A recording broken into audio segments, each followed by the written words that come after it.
Greetings, guys. Welcome back to my channel. My name is Monette, and this is my channel Evolve with Monette. Tonight, we're going to jump right into Chapter 6. For those of you that are new here, I'm a professional intuitive empath, and we've been walking through during this Venus retrograde deep, intimate communion so that we can recalibrate and get a better idea of our love styles. And if you hear background noise, it's a very, very cold night where I live. And we have the windows open and you hear the blinds and the curtains and all of that. So we'll have a little ambient noise, a little AMSR while I'm reading. For those of you that have been following along, thank you. And for those that will find this in the future when you need to, welcome. Let's get started. The Search for Love and Freedom. We are reading out of Intimate Communion, a book by David Deida here, and it's about discovering the essence and awakening your sexual essence. We're all trying to win something. Some of us want to make a lot of money. Some of us are hoping to find a lover or a lifetime companion. Whatever it is, once we get it, we hope things will be different. We hope we can finally relax our search after we've won our prize. But there's a surprise in store for all of us. It's impossible to win our prize once and for all. A key discovery in intimate communion is that we cannot win, we can only dissolve. And in the moment of dissolution, what remains is that for which we have been hoping for all along, unbounded love and effortless, abundant being.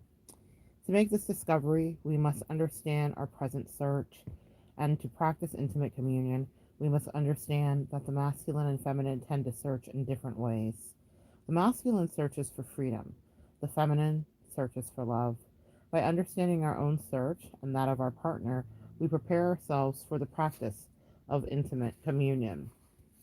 Each of us, man and woman alike, animates both masculine and feminine energies. However, the majority of men animate more masculine energy than feminine, and the majority of women more feminine energy than masculine. There are, of course, many exceptions to this.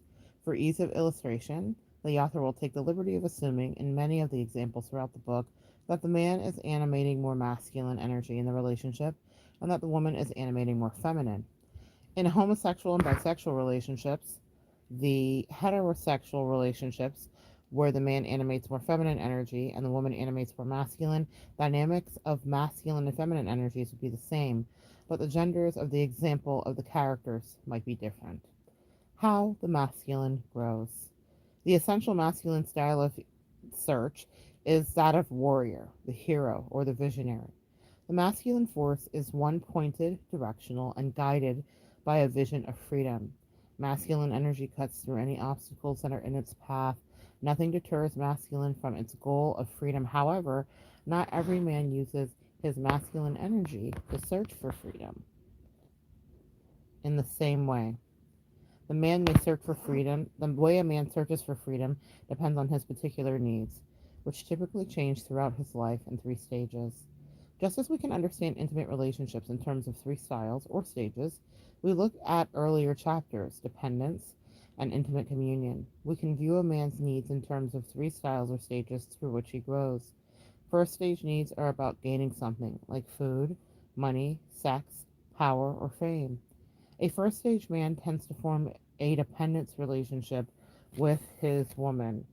Second stage needs are about self empowerment, authenticity, being in touch with your inner wisdom, and creating a Garden of Eden on earth. A second stage man is interested in forming a 50-50 relationship with his woman. Third stage needs are about letting go of self definition, relaxing your endless search for completion, feeling through the tension of this present moment, and surrendering your limits and openness as each moment arises and dissolves in love.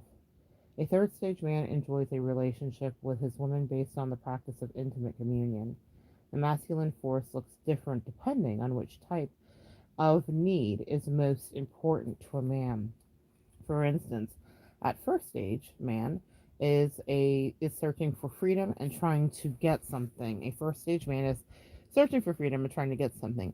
Since his search is an effort to gain something, he is offended when someone asserts that he doesn't have something, whether it be brains, bucks, or the babes. The first stage man is an acquisitional man. He sees freedom as something to get. He is a car mechanic dreaming of his own garage. a predator on Wall Street, a doctor with a Mercedes, and a mistress. He is a man whose goal is somewhere outside of his body, outside of this moment, and he is going to get it. First stage victory involves acquiring the sacred object, the cash, the car, the country that is out there to be had. The first stage man is a man of acquisition, of gain, and of enlarged self image. A second stage man looks quite different from a first stage man. Let's go back to our first stage man. I want you guys to think of any examples that come to mind. And the first one that comes to mind of a first stage man, and I'm actually seeing, like, when I think of that, I'm seeing the primordial kind of knuckle, Cro-Magnon knuckles dragging the ground. That would be essentially the first stage man. And there's nothing wrong with that because we all have to evolve. But people that are very superficial and financially focused and driven, the perfect example I can think of no other than Donald Trump, who became a beacon of capitalism and was quite acquisitory. And I think of Robin Leach, Lifestyles of the Rich and Famous. A lot of men stop there, right? They want to get the things and have the beautiful women and have the acquisitions and buy, purchase, and build the buildings and all of that stuff. That's very first stage man. Nothing wrong with it. But let's continue as we evolve. The second stage man looks quite different from the first stage man. The second stage man is not out to conquer his enemies, he's out to conquer his own limitations. He's not looking to gain more of something, he's looking to improve who he is. Right away, a second stage man, and he might even be third stage, we don't know yet, comes to mind is Tony Robbins. So anybody that's in the self-help genre, any of the males that are in the self-help genre, I'm even thinking about Jordan Peterson. Well, I think of Joe Rogan as more of a first stage man, more Cro-Magnon, more knuckles on the ground. No offense, I listen to him too sometimes, but because I think it's important to have diversity in everything that you're consuming. It can't just be all one thing. And I think of Jordan Peterson and I think of Tony Robbins as second stage men because they are seeking to dissect their own persona and to evolve through that to be better humans, even though they are alpha in their way. He is not looking to gain more of something. He is looking to improve who he is. He doesn't want more. He wants better. He seeks freedom by transforming himself and his world and not by overpowering and acquiring things in others. Let's remember this though. This is almost like tiers, like on Patreon here on YouTube, or on anything that gets tiered that offers a service. First, you get the first thing. So everyone has to go through being a first stage masculine or feminine. Then you can now add on the bonus of then also not just having the acquisition. Because when I think of Tony Robbins and Jordan Peterson, I think of men that are self-actualized, but I think of men that were conquistadors first. And they were all about the acquisition. And they became and got things before they actually broadened their horizons. Not so much for Jordan Peterson, who is quite literally a genius and tested as such. However, I digress. Let's get back to it. He doesn't want more, he wants better. He seeks freedom by transforming himself and his world and not by overpowering and acquiring things in others. The second stage man battles his own demons and emerges victoriously, whole, balanced, a hero of self-integration. He is afraid of heights. He learns to skydive. If he is shy of intimacy, he uses therapy to help him grow beyond the blocks he developed in childhood. He seeks to transform his self-understanding through the study of philosophy or esoteric spirituality. He wants to transform the outer world from battleground into the Garden of Eden. Whereas the first stage man tries to become a hero of acquisition, the second stage man tries to be a hero of transformation. The first stage hero stands victorious atop his mound of wealth, slaying enemies and respectful subordinates. The second stage man, and let's go back to that, let's read that again and again, put it to any alpha but limited male that you can think of that is in pop culture. The first stage hero stands victorious atop his mound of wealth, slaying enemies and respectful subordinates. Again, the first thing that comes to my mind is Donald Trump. So, very proud of himself, even at his inauguration. The song he played with Frank Sinatra, I Did It My Way, that's very first stage man. The second stage hero stands victorious atop his mound of self-control, internal mastery, and impeccable action. Tony Robbins, Jordan Peterson, very good, very good examples of this. He has won. He is completely his own master, authentic and whole. fully responsible for his own happiness. He is free to go wherever he wants, when he wants. He is free to love whom he wants, perhaps a woman or two, or maybe just himself. The second stage man is a free spirit, a renaissance man of the new age, a man of inner evolution and of outer adventure, an adventure not of gaining personal wealth, but of creating joy, creating a more utopian way of life. The second stage man is also singularly deluded. At least the first stage man is upfront with his wants. He wants big bucks, he wants big breasts. The second stage man often hides his own emptiness and his own needs, even from himself. He has a practiced meditation. He's practiced meditation for 10 years, traveled all over Asia and India, is certified jujitsu master and psychotherapist, and essentially nothing fundamental has changed. He still feels unfinished. Things are easier than they used to be, but free. He is still locked in his own fears, the fear of separation, the fear of failure. Furthermore, he is older now and he doesn't have the energy or determination he once had. He has created a comfortable place for himself in the world, and he is embarrassed to admit it. He doesn't want to risk losing too much, but he has no choice.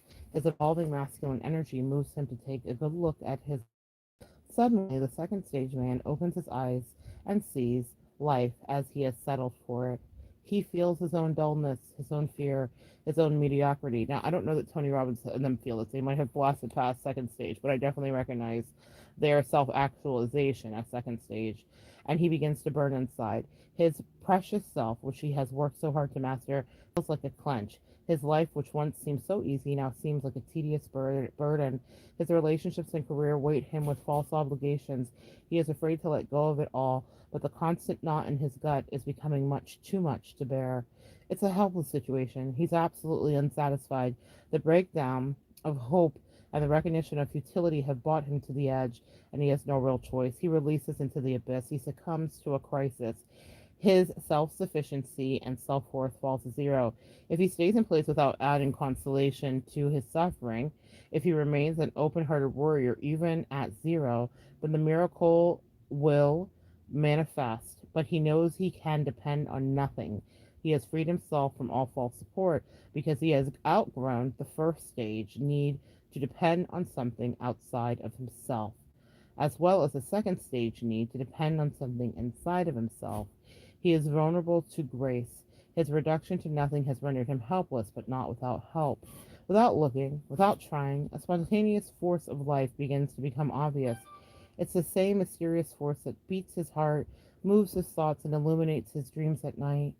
Since he has felt the futility of letting his life be dictated by others as well as his own endless thoughts, he is now open to being lived by another force, the force of truth, the force that has always lived him, that has always lived him and is living him now. Whatever he may call this force, it is the force of existence itself, the direction and the unmediated flow of feeling, of being. It is who he is, even when his friends and his concepts fail him. It is the one who witnesses his dreams at night and the thoughts and actions during the day. It is the force of being or consciousness that is constant throughout all of his experiences.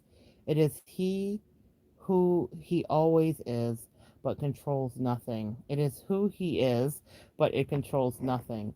In the crisis of futility, he realizes that his inside world and his outside world are obviously beyond his control, and that death is inevitable.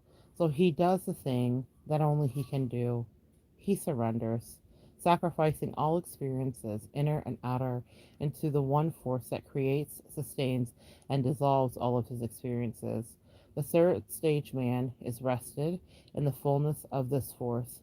He has lived by force as his force. Thus, his actions are spontaneous truth. His home is the fullness of love or non separation. When the third stage man forgets his home and temporarily wanders in search, he always wakes up to the same moment, this living moment, now spontaneously arising, luminous as the objects within, and conscious as the witness of itself. He realizes that this living moment is always appearing to itself, This moment is neither dependent on him nor independent on him, but arises spontaneously and consciously inclusive of him. His search is always dissolved in this intuition of non separation, of unity, of love. He stands as the free consciousness in which this moment arises. The fully mature third stage man recognizes that his nature is freedom itself, always transcending, witnessing, and including that which arises. I would still ascribe that to Jordan and Tony both. Let's talk about how the feminine grows. An essential feminine principle is that of opening to love. The feminine nurtures, gives life, and dances in sensual joy. For those of you that have been following along, the feminine nature is Hawaii, and the masculine nature is New York. Although sometimes feminine nature energy is also wild, fierce, and chaotic. Feminine can shine with radiance or can appear dark and mysterious. The feminine is a force of life altogether, the healing force of nature, the life giving force of earth, as well as the force of destruction, which reabsorbs to which it has given birth. The feminine force is not goal oriented and directional, so the feminine heroine is not a warrior who cuts through obstacles. Rather, she is a goddess who opens doors with love. A masculine warrior slices through impediments to freedom and truth. A feminine goddess shines with love's radiance, opening passageways to the heart. The masculine is primarily struggling with himself, moving beyond his own fears and learning to master the unknown terrain. The feminine is primarily moved by her need for love. She is also yearning for a way to release love in her heart. Her whole life is about opening to love, giving love, and receiving love. Her primary suffering and her primary joy are in love relationships, usually with an intimate partner, but also with her children, her friends, or with God. The masculine is essentially alone until he is dissolved in free consciousness. The feminine is essentially in the play of relationship until she is dissolved in free love. The masculine warrior wields his sword of truth. The feminine goddess dances in the garden of love. Just as the first stage man is always looking for a bigger sword, the first stage woman is always hoping for more love to give and to receive. When her intimate relationship is not working, she thinks it might be her fault. Maybe she isn't giving enough love. Maybe she's expecting too much. Maybe she needs to give it another chance. Does that sound familiar to any of you empaths listening? Love is her motive, and the first stage woman will do anything for it. She will give up her own needs, her own power, her own authority. She will give them up to her children, her husband, or her teacher in her desire for what she thinks is love. How many of us have given that up to somebody or witnessed people that we love give themselves away to someone else thinking that they were receiving this endless quest, fulfillment of love? If love brushes her life, she opens to it and outflows her energy and attention to the object of her loving. I have done this and I have witnessed it. You cannot deny that you are in love. People that know you can confirm your love, even if you think it's not true, because this is just how we behave in our feminine natures. She finds it, and that's my ad lib there, guys, okay? She finds it difficult to accept her own needs, her own power, her own identity, excuse me, because she so readily opens her boundaries in the hope of love. Abandoning her own center, the first stage woman seeks to fill herself with the imitation of real love. To fill her vacant heart, she eats ice cream, chocolate, and cookies. Perhaps she watches soap operas, which don't exist anymore, as it states it, or reads romance novels. So let's update it. Maybe she's on the Shade Room, or she's paying attention to a lot of reality TV blurbs, or celebrity gossip, or she is immersed all day in TikTok and looking at couples goals on Instagram. Does that make it more relevant for us? True love always seems out of her reach. Maybe I don't deserve love. She settles for anything that offers the potential for love. We see this as a reflection here. If anybody of you are watching And Just Like That, which is a reboot of Sex and the City as they have aged, Miranda has a famous quote, and we've been really paying a lot of attention to Miranda lately, where she says, I guess I'll never be happy. Miranda was in first stage love and not self actualized. This was many years ago when the character was written, but that was written by people that were also going through that experience, and it was true to form. Maybe in this relationship, there is a chance. She settles for anything that offers a potential for love. Even though he abuses me, maybe there's a chance.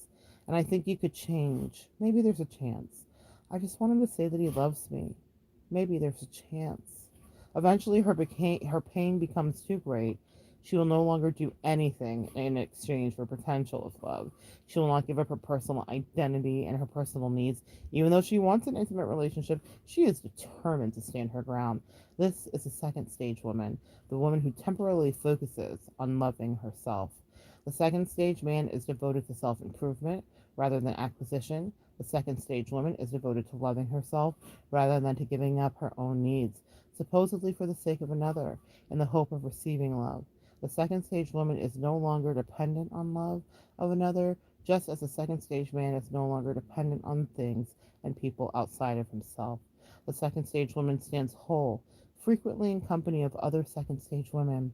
She's no longer needy of men or other energy in order to free herself from a dependence relationship with a man. She cultivates her own internal masculine energy.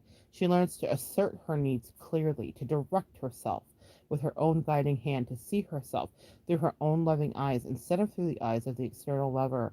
She is her own person. She has taken responsibility for herself. The feminine voice is one of the second stage woman. This is where feminists are grown and exist. The driving car mode, the intimacy mode are some of these modes. The more masculine the sexual essence, the more impervious each mode is to the outside world. Can't you see I'm busy? Please don't bother me right now.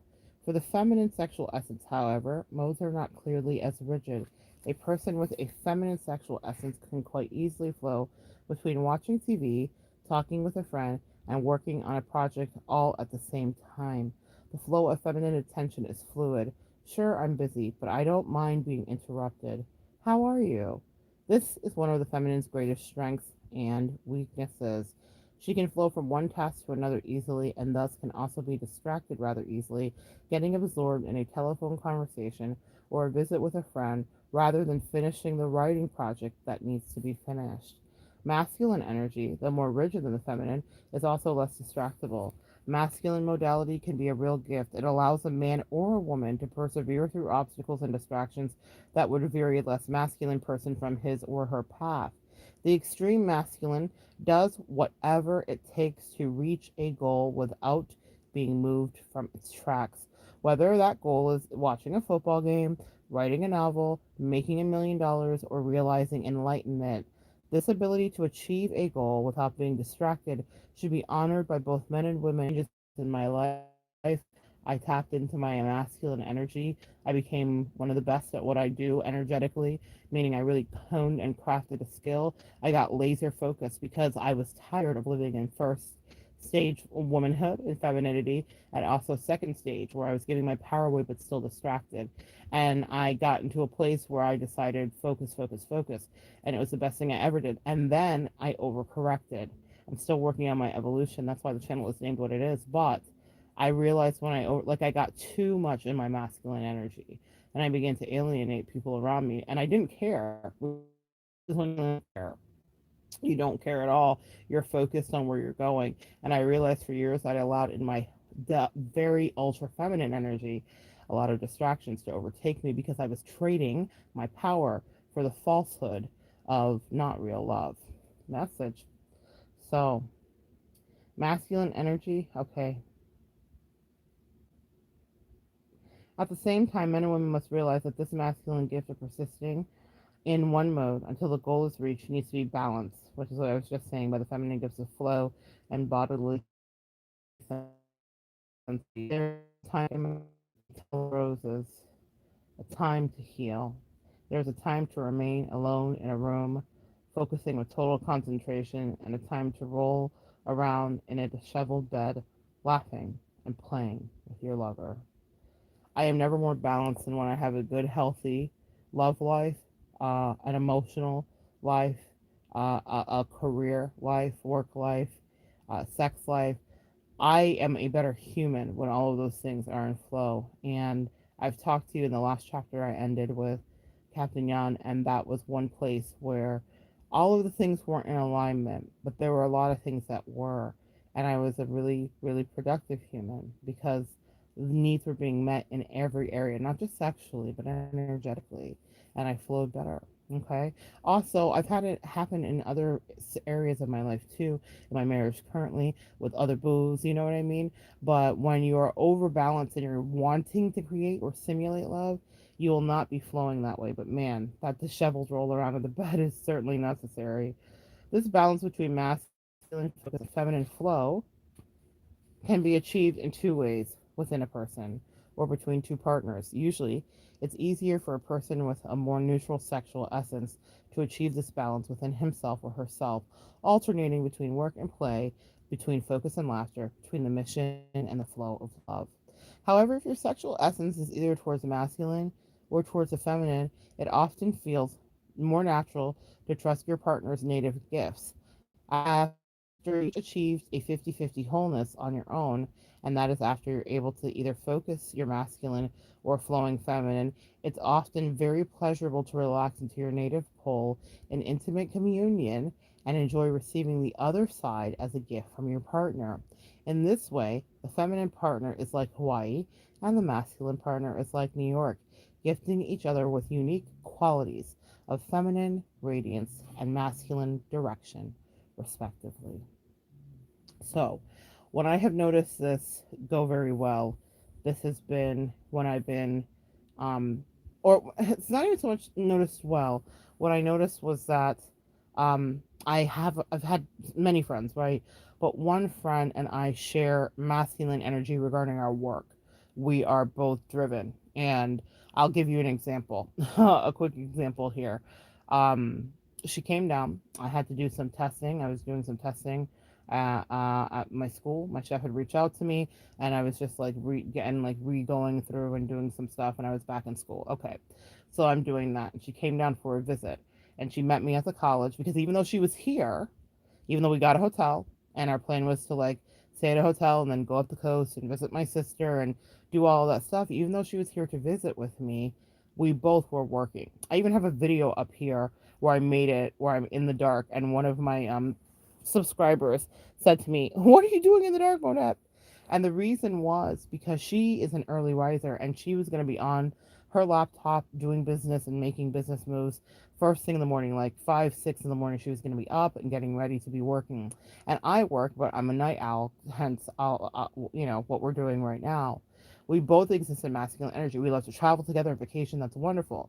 And I think that's where maybe some of the femininity comes out. But we're both focused. Even on a vacation, she came down. I didn't stop and not go do my final exams that I needed to do. I was like, hey, you relax at the hotel. I'm going to go hang out and do this right here. Meet me at the college. She came up. She met my professor. It was really nice. Then we went, my professor was amazingly sweet. Feminine energy got introduced there and directed us to a fantastic place to go. Comp some of our desserts. We got to be in our feminine energy because we love really great food. Best restaurant in town. And by the time the check came, this is the femininity in me explaining this part to you. My chef had called ahead and had comped our drinks and desserts, which was like so chivalrous and so nice, my professor. And it was really good. Suffice to say, my friend had made a good impression. But beyond that, we then went back to the hotel, and I knew she was ready to tuck in because I know her sleeping schedule. She is a sleeping beauty for sure. And I went down to the truck to work. I did that so that she could sleep because I knew she would be up in the morning to work because we both traffic in masculine energy. That's just my friend. You get it? So that's how I see it shows up. And I want you to start thinking about some of the dynamics that you have with your friendships. How do they show up for you? And that's something that we both did do. And then we continued on in feminine energy to have beautiful dinners with sisters and family and drive up the coast in tandem, and it was lovely. And we got to connect, and then eventually meeting my husband at an Airbnb. I did a reading from there, bright lime green background if you want to timestamp it and go back and see.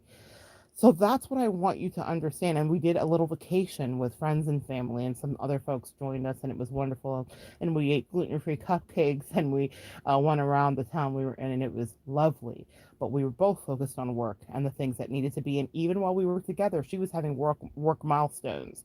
I remember her coming in as I was putting on my makeup and being like, "Oh my God, this amazing thing just happened!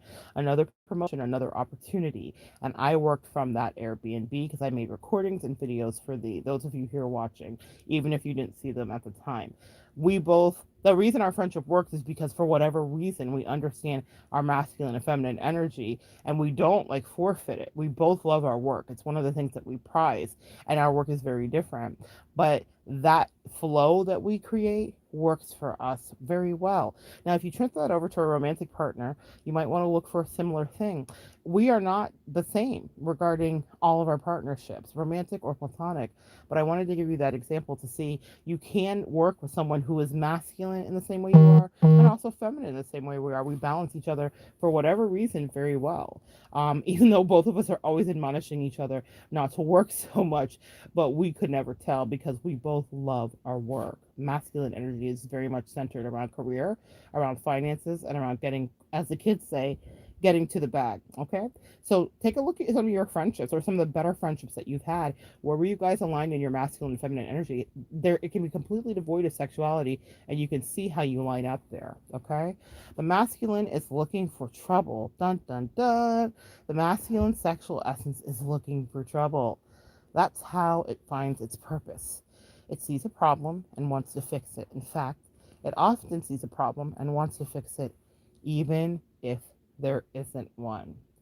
How many of you guys have dealt with someone who had a midlife crisis or who had an affair or who stepped out, and for the most part, everything was intact in the relationship? The last sentence that this man just wrote sums up why that happens.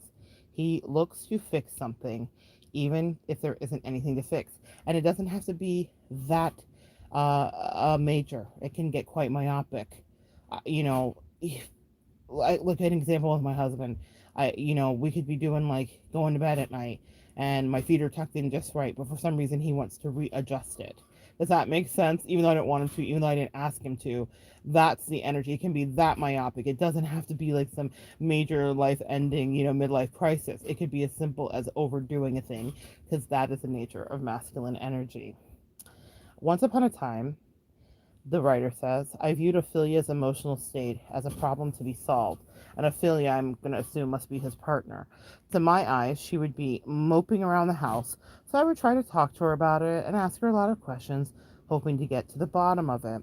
I can vividly remember one particular time that Ophelia was literally storming around the house, slamming doors, angrily bashing things around in her bedroom and in the kitchen. I had been in my study working for several hours, and after a few minutes of hearing all the bangs and crashes, I came out to see what was going on. As soon as I saw Ophelia, it was obvious that she was really angry about something, so I started to ask her questions, hoping that by finding out what it was that made her angry, we could get to the bottom of it and solve the problem. My natural response, in fact, my loving response, was to try to fix her. Ophelia, however, hated to be fixed. She didn't like it when I went into the time to fix Ophelia mode. In fact, the more I asked her what was wrong, is it because of so and so, the more angry she seemed to get. What she wanted was to feel my love, to feel my acceptance, to feel my caring for her, my overall embrace of her. But what she felt was my prod and poke, looking for some loose screw here and stuck emotion there. She felt my questions, my frustration, and my push to get to the bottom of it, her problem. Since I love Ophelia and wanted to help her, and because I have a masculine sexual essence, the way I tended to try to help her was to try to solve her problem. Why only give her love and acceptance when I could get to the root of the problem and solve it? More often than not, love and acceptance were what she wanted to feel. On this occasion, as many others, the problem was simply that she wasn't feeling my love. I was so involved in the project on which I was working that Ophelia felt like my project was more important to me than she was. The more I tried to figure out her problem, the less she felt my love, and the more she felt my analytical dissection of her life or her problem. Ophelia didn't want to be fixed, she wanted to be loved. So now I have learned to give her love directly first, through my loving embrace and touch, through my loving gaze into her eyes, through my loving words of praise for everything I appreciate about her. Then, after the force of love is flowing full and free between our open hearts, we can discover if there's really anything that needs to be fixed. When the masculine truly understands the feminine heart, he puts aside the need for questioning and the problem solving, instead of embracing his intimate partner with the caring force of his love. He might sing to her, or dance to her around the room, or gently stroke her arm, or say how much he really loves her. However done, he will continue to give his sensitive, persistent, and playful love until her heart opens and her face shines with happiness. Then, if there are any details in her life or intimate relationship that they need to deal with, they can do so without confusion. At her core, and the feeling of at her core, and in the feeling tone of their intimacy, love is flowing fully. Rather than trying to fix her, he can apply his masculine sense of mission to dealing with her and with their lives in the world.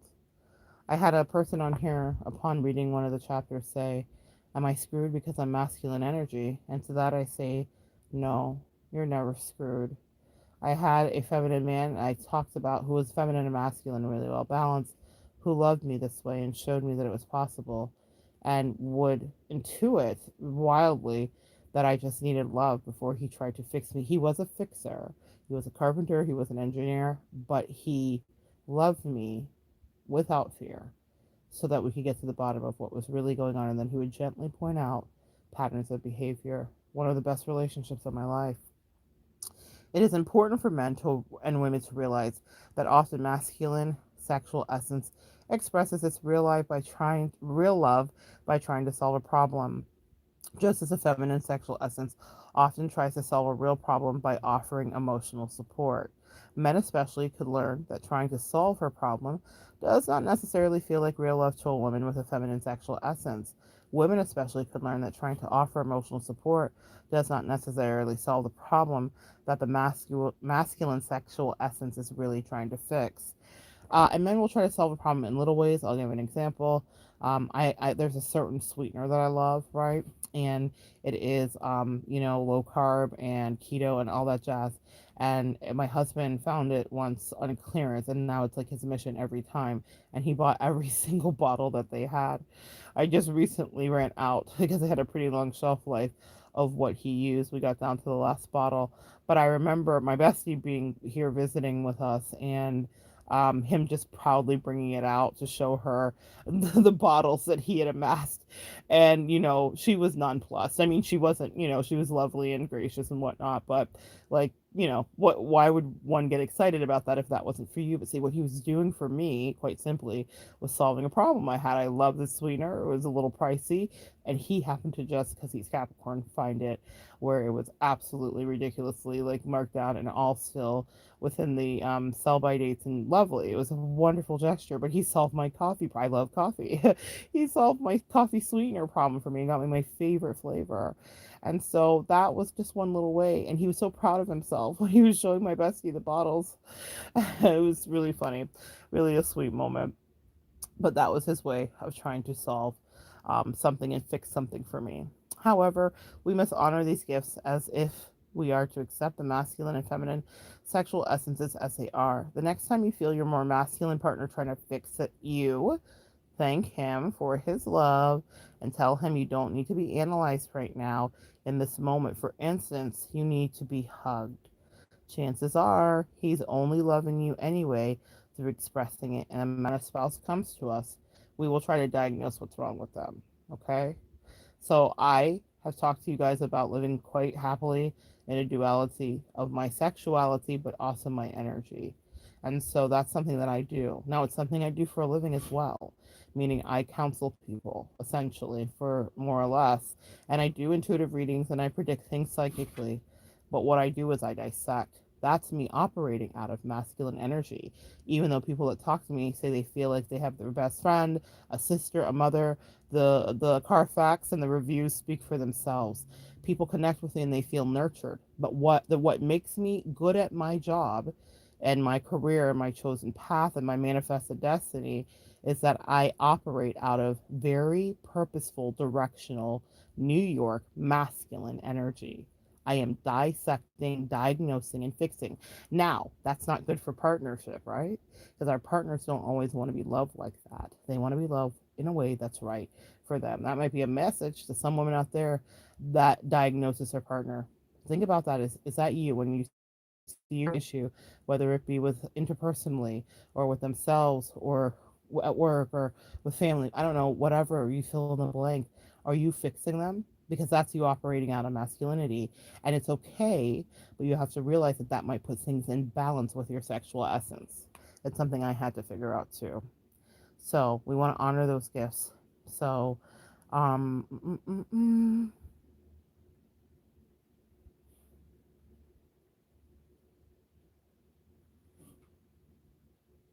Okay. Over time, he will learn that what you will really want is love, not fixing, even though then he may treat his embrace of you as a way to fix your emotional problem. So that's okay. If he evolves even that much, then that's okay. The masculine seeks release. I want out of here. This is the essential masculine plea. When the masculine's in a bad mood, he will feel drained, weary, trapped, and burdened by life, responsibilities, and relationships. He seeks freedom from all of his stuff of life. He wants out. So let's talk about this real quick. I have described to some of you guys here that have been on the channel a relationship I had with someone who flat ironed her hair and put makeup on every day that Jesus sent, but operated out of a masculine energy. And I imagine if I were to have this in depth conversation with her, though she was not capable of it, that she would be very perplexed because she would not compute that. I remember her wanting out of our connection and relationship. And she didn't say it out loud. She did it passive aggressively. And so I showed her the door.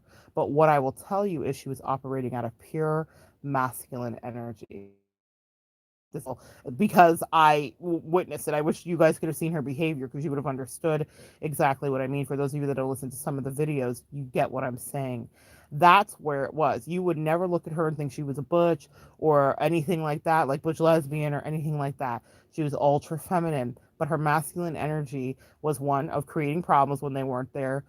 Two, not of trying to fix them, but of wanting out. She was an escapist. So masculine energy is always seeking release, but how they channel it through their evolution of the three stages of masculine energy and expression is how we get to the more evolved state. So I really related to this when I read this. I thought that's exactly what she did. She was seeking a way out. She was seeking a better life. And she said it often. She wanted her child to be gone. She wanted me to be gone. She spoke these things to the universe, and the universe made it happen. She couldn't wait till it was over with him. She wanted to be free, free, free. She was operating out of masculine energy. I don't think that is to say that she didn't love her child to some capacity, of course, at some time. What it is to say is she wanted to be free and released.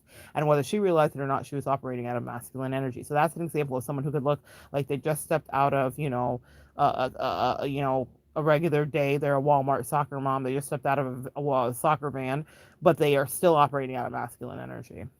From a man with a strong masculine sexual essence, life is not simply a given fact. Rather, it's a problem to be solved or an art to be mastered. It's a struggle. Therefore, when such a person feels burned out, tired, and weary, his first desire is for release. Let's get out of here. He wants to get out of this place that requires so much work. He wants to be released from the burdens of life, of this relationship, maybe through beer or drinking. The author says, for example, through beer, TV, philosophy, or meditation. In intimate relationships, this tendency to want out can be misunderstood. For instance, a woman, video games too is a thing. A lot of us today deal with that, right? So that's a thing where people escape. So in intimate relationships, this tendency to want out can be misunderstood. For instance, a woman with a more sexual essence is tending to either doubt love or enjoy love. So when her partner wants out, she immediately assumes that he doesn't love her. At, excuse me, and that's why he wants out. But very often he does love her. He's just feeling trapped by the constraints of life, and so he's reacting to that feeling of being burdened by wanting out. He wants to feel release, not necessarily an end of his relationship. The masculine tends to feel trapped when he's in a bad mood. He tends to feel trapped by life in the relationship, that is, by the feminine aspects of the world. Therefore, the masculine tends to blame the feminine for his feeling of constraint. You see how that works? So in the example I gave of my relationship, my friendship with that person who was operating out of masculine energy in an unhealthy way, she just wanted freedom from all things in life. I don't think it was just from me. She wanted out, but she just felt constrained. I get it now, but that doesn't mean that we get to behave like banshees, right? But I understood psychologically what was happening with her. So the masculine tends to feel trapped, da da da da. Often he seeks release from this constraint, often tries to find release by getting away from the feminine or by blaming her or abusing her in some way. Let's read that again. He seeks release from this constraint and often finds this release by getting away from the feminine or by blaming her or abusing her in some way. So, for those of us that were in toxic relationship dynamics, and this is why I said this person was subconsciously screaming, I want out. And I understood their masculine energy. And I showed myself the door because I wasn't going to allow them to any longer abuse me because they were quite abusive. Their behavior was atrocious and it's nothing that they would stand for if it was being given to them and there's no debate about it. And so I had to be in a very interesting place of deciding, am I the first level of woman? Am I tiered here where I'm going to stay out of desperation for some level of validation for someone who so clearly wants to be free because they're operating so purely out of masculine energy and they made me the villain? I wasn't about it. And so that last sentence clears out, I hope, for a lot of you who are listening, the guilt of why did this happen to me? What did I do? I didn't do a damn thing in my situation to engender and have the kind of abuse that was levied at me, emotional, silent treatment, snarky. I didn't do a thing to that person other than to over love them out of a lack of what I felt for myself until that course corrected. That and so what happens is when a masculine feels constrained, they start to project all of that abuse your way. And if you don't have your head screwed on, you will question yourself. How many of us in our early 20s thought that it was your problem in a relationship that it wasn't going the way it did? So when that happened for me in my late 30s, I was like, I was not with it. I was like, I know what's going on here, and I'm just not going to play this game with you. This is your stuff. It has nothing to do with me. I couldn't have been more true, and that person couldn't have purposely conspired to make me blue. And so I realized it was because they were operating out of that masculine energy, and it was the only thing they knew how to do, push me away. And so I went away. And that's not, there's nothing sad about it. It worked out beautifully for both of us. We both got what we wanted, you know? That's the thing to understand. But just as the feminine in a bad mood will always tend to feel unloved by the masculine will always tend to feel burdened or constrained by the feminine. The feminine seeks more union with the masculine in an effort to relive her sense of being unloved. The masculine seeks release. So you see what happens? Here's where the infamous runner-chaser dynamic is born.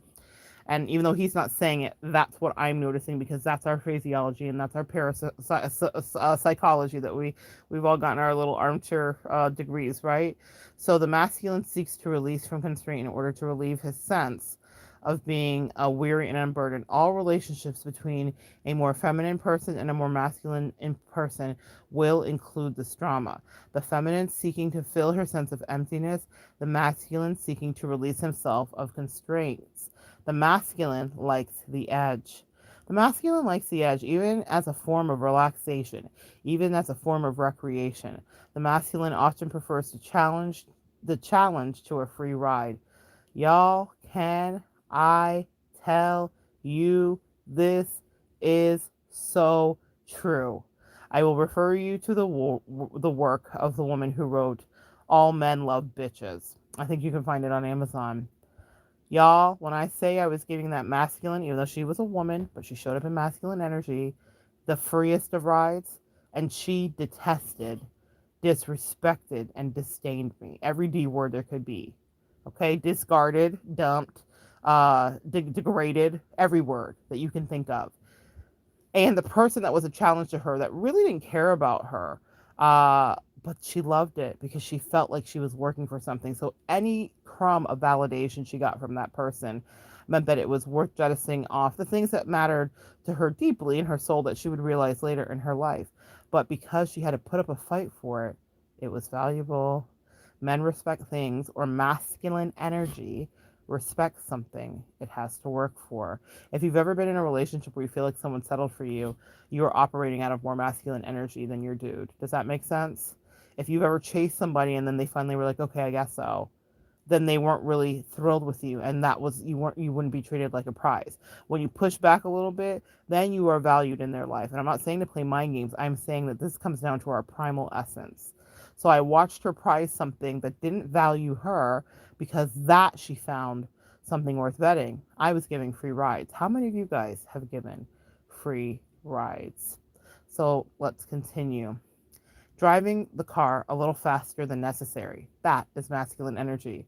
I remember being in Vegas with an old friend many years ago, and he rented when I came into town one of those lime green Dodge Chargers. That's when they were like all the rage. This was many years ago.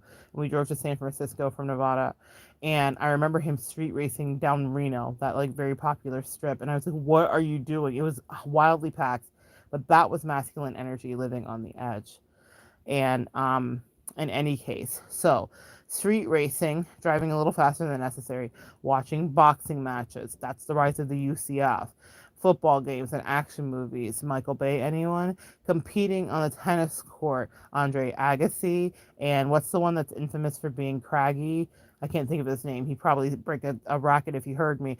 The backgammon board or the poker table. This is not because a masculine always has to prove himself or because men enjoy violence, but it's because the masculine comes alive on the edge when challenged. This is also why people enjoy video games too, because they can build up pseudo challenges for themselves. If I'm, and especially, oh my God, I feel like I just cracked the code for someone I know in my life. Especially if they feel like they've lost their power, they'll dive deeper into the thing that brings them the challenge message. Um, if I am in my masculine energy, says the writer, I don't like watching boxing matches. Excuse me. If I am in my masculine energy, I don't like watching boxing matches because I like to see the men get hurt. I like boxing matches because two men are competing with themselves and with each other completely at their edge. This is why Fight Club was such a popular movie that starred Brad Pitt and I can't think of the other guy's name. The slightest loss of edge and the feedback is immediate. I don't like cop movies because I like to see people get shot. I like cop movies, he says, because there are usually stories of men taking on a challenge that demands their absolute best and tests their edge. They either meet the challenge by going beyond themselves and expecting their personal limitations, or they die. Sparta, anyone? Gladiators, anyone? The movie 300, anyone? People who have an extremely masculine sexual essence don't compete with each other in order to see who's better. They compete because they like the competition itself. They like to test themselves. They like being on the edge. This is where masculine flowers at the edge. This is where masculine feels his purity at the edge. This is where masculine discovers his real strength and his real limitations at the edge. For boys transitioning into manhood, many cultures around the world and throughout history have provided an initiation ritual. This initiation virtually always involves the boy's edge being tested. The vision quest, anybody? It may involve him going out into the jungle by himself, stalking and then killing a tiger, or else not coming back at all. It may involve long periods of fasting or wandering or bodily mutilation or terror. Oh, God. This puts some clarity as I'm talking. I'm receiving an epiphany about someone that I love like a kid. And he was so smart. He could have gone to anybody's college or Ivy League, but he wanted to go to the military. And I'm so proud of him. And I prayed for him to make the best decision. And I think he did. And then I got to see him in his element. And I was like, oh my God. And I always called him Mowgli. And that's the reason that when he talks about going into the jungle, it kind of triggered me in a good way. And I thought he was always going to have to go to the military to play because he needed the challenge of the edge. He was highly competitive and highly successful in competitive sports. So he totally is masculine energy and he needed the military. And it just brings me peace. Waves of peace wash over me as I think about it. Sometimes when you know that someone's doing exactly what they need to do to make their life fulfilled and they're doing it positively, it's such a beautiful thing. I'm so proud of him because he's getting to live on his edge and shoot rockets and have moments that are maybe life-threatening and scary, but he will be fulfilled and be the best Mowgli he can be. I couldn't be happier for him. If in virtually every case, the initiation rites core the boy's confrontation with personal limitation. This is what boot camp's all about, with possible death, with the inevitable fear. Here he discovers the core of his true masculine sexual essence, the part of him that really comes alive at the edge, his source of unshakable confidence, and his ability to face, without collapsing, the real confrontations of life as well as his own limitations. Such a boy, having passed through this initiation, can stand erect, whole, strong, open hearted, knowing both the reality of his limitations and the reality of his deep resources, even if in the midst of fear, he has discovered that he has a tremendous capacity far beyond his conventional assumptions to live at the edge or die trying. Because he has tasted his limitations, he knows that one day he will indeed die, and so will everyone else that he knows. And so will everyone else that he knows. His confidence and masculine power are grounding in this humbling reality, and therefore his strength is tempered with true compassion. He has both exceeded himself in victory and knows that in truth he is not ultimately the victorious one. It is at his edge that the realization of authentic confidence and true surrender becomes most profound. This is the edge that the masculine continues to return to whenever such a realization needs to be had. In our modern culture, we have very few real challenges for which a man could honorably risk his life and taste the vivid exposure of his essential courage and compassion, his ability to offer his all at the edge of infinity. As a modern culture, we have war. We have the financial arena, where a man's financial life or death can be at stake, and often a man will act as if his life or his financial life is his life. And we have sports, rituals of challenge, which heroes are the only, rituals of challenge in which heroes are the ones who really go beyond themselves, who can go beyond what is considered possible. Those who can take the pressure and excel can survive. Unpredictable and often dangerous challenges on the field are accorded to the benefits of all masculine heroes. All of the time they have been accorded money, women, and glory. But heroes too die. So the true masculine hero holds on to nothing, abiding in the ecstasy of ungraspable infinity, not the pumped up fullness of temporary accomplishment over victory. Let's see how much further we have. All right, guys, I feel the need to stop there because this chapter is incredibly long, as the other one was. I won't push through all of this tonight, but I will try to get it done for you as we continue on in the next few nights. The next place we will cover is anger, passion, and the free man. I feel there was something that I wanted to say there. Heroes die too. Yeah, when the masculine energy realizes that heroes die too, that's why they live on the edge. And when I realized that, I was able to get out of my head regarding the situation. Whatever I felt, this had so many layers for me. But when I realized that, I thought, I get it. I really get it. I also get the part where my masculinity exists in me. I started to chase after things, and I didn't care who it offended or who it hurt. I started to love myself. I loved my spirituality. I didn't ask permission anymore because I was living on the edge, and I did get some accomplishments, and there are more to come. That's the thing about masculine energy. It's never done, but it was one of my favorite things, was kind of going on my own dark night of the soul. If you would have told me that being hurt and betrayed the way I was would have been the best thing that ever happened to me. And it's not to say that people hadn't treated me atrociously in my life, because unfortunately there is a story and there was a pattern, but that victimhood that I kept perpetuating, I was sick of it. And finally one person tried me in the right way where I was fucking sick of it. I didn't care about if people were offended by my lack of daintiness as I cursed. I didn't care about how I drug her or her partner or the people that were pariahs and racist around me. I know this is a book about intimate community, but you have to understand, I was in a war, I was in a battle, and I thought it was just a great example. I didn't care about her feelings. I didn't care about her tears. I didn't care about all of the years that I had invested, because I realized that she treated me the way she did because she didn't value me, and it was because I was operating out of ultra love and femininity for her. And at the end of it, excuse my language, but really sorry, not sorry, it was fuck her. It was, I will survive. I will come out of this alive. And I don't give a damn what happens to you.